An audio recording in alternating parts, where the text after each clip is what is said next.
India's electric mobility sector is surging, driven by net zero goals and a government push to electrify transportation.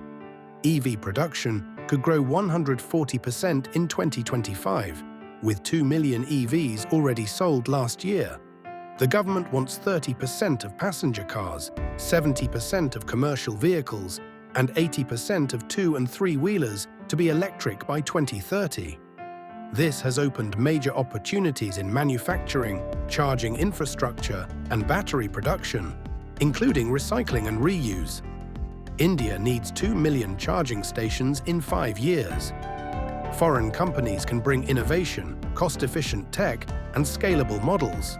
Support programs like FAME, PLI, and import duty cuts make investment easier, with $2.2 billion allocated for EV batteries alone. India's automotive sector is now the third largest in the world and growing fast. For investors, electric mobility isn't just a trend. It's the future of India's transport economy.